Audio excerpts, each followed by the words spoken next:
Today's video shows you how easy pattern heat embossing is. Whether you decide to do a full background like I will today, or whether you use a small pattern within your design, it can create a beautiful heat emboss interest to any project. I'm Verity and welcome back to my channel. If you're new, why not think about subscribing so you don't miss out on my next video. The stamp set I'm using is the Altenew Peace, Love, Joy stamp set, and for the background I'm going to use this star insert stamp. Now this is meant to be stamped inside the fuller star stamp, but instead I'm using it as a design element for the background. As I want to emboss the whole background, I find it useful to adhere a makeshift handle to the back of the card panel with some repositionable tape. This will give me something to use to pick up the panel without getting my fingers all over that background. Now I'm just prepping the background with my embossing buddy because, knowing me, I will have got my fingers somewhere over the panel when I first picked it up. Therefore, I won't have to worry that the powder will stick to any finger marks later on. Next, I find it easiest to use an acrylic block to repeatedly stamp a background, as you don't need to mess about moving the panel within your stamping platform and making sure that the stamp is in the right position. It's a good idea to line your card panel up with grid lines on your mat, and I'm just stamping at the bottom of the panel along the centre. For your background to look more seamless and professional, make sure your pattern goes over the edge.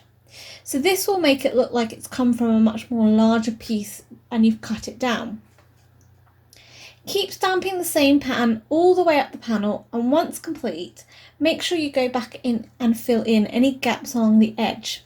Again, this will help make the panel look much more professional, as there will be no obvious gaps. Once complete, I'm covering the panel in silver pearl embossing powder. This has a lovely soft silver colour to it that is not as strong as the regular metallic silver and almost takes on the colour of the card beneath slightly. As I added that makeshift handle, I can easily pick up my panel to apply the powder and then also heat set it. So make sure your heat gun is set to speed 2 and you've allowed it to warm up before you bring it to your panel to melt the powder. It is best to make sure your gun is nice and hot first, as this will reduce the time needed to melt the powder and also reduce the chance of the background starting to warp. As you can see, the background looks classic and elegant when it's heat set. So to step the background up a notch, I'm going to do some emboss resist with 2 Catherine Pooler inks.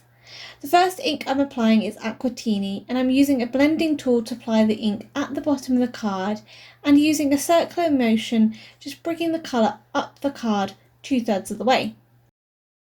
Next, I'm using Daydream ink and applying this once again from the bottom in a circular motion.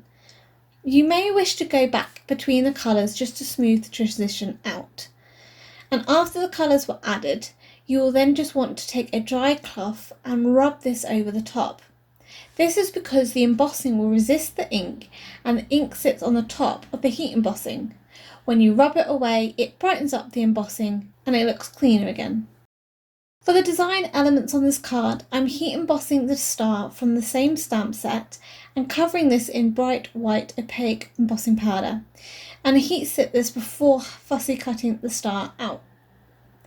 For the sentiment, I've die cut the sugar script thanks from Birch Press Designs out 3 times to layer up for dimension. Now, one of my favourite embossing glitters is Seaglass, and I knew this would pair beautifully with the colour of the card. So to add the embossing glitter, I'm smooshing my clear ultra slow drying embossing pad down into the die cut and then covering the die cut with Seaglass embossing glitter. As it's quite a small die cut, I'm using a craft pick to hold it still whilst I melt the powder with my heat gun. Now I repeated this several times to add 2 to 3 layers of the embossing glitter. This will give you a smooth and vibrant embossed die cut, and the glitter just catches the light and it's stunning. When I placed this onto the card, I decided it needed something else to help it stand out from the background. I wanted a pop of coral and I didn't have any coloured cardstock to match, so I used my Samba Catherine Pooler ink to add colour to a strip of white card before I die cut from it. Then I adhered this to the bottom of the layered sentiment but offset slightly to create a shadow, which just helps lift the sentiment out from the busy background. I also heat embossed a secondary sentiment onto a matching piece of card and heat embossed this in white again. The sentiment and star were foam mounted onto the card panel. To add a little embellishment to bring out the coral colour more, I added a few jewels from Lucy's cards in a coral colour and adhered these down with Gina K Connect glue. I hope you picked up a couple of tips for creating your own pattern heat embossing, whether you decide to make a full background like this or just add elements of it to your project. It is very easy to do but can create a big impact, so why not give it a go? This was produced as part of my design team work for WOW embossing powders, and links are listed below. For 10% discount at the shop, enter the code you see on screen. If you enjoyed today's video, please give it a thumbs up and subscribe to the channel. Don't forget to hit that bell icon so you'll be notified when the next video is up. Until next time, happy crafting!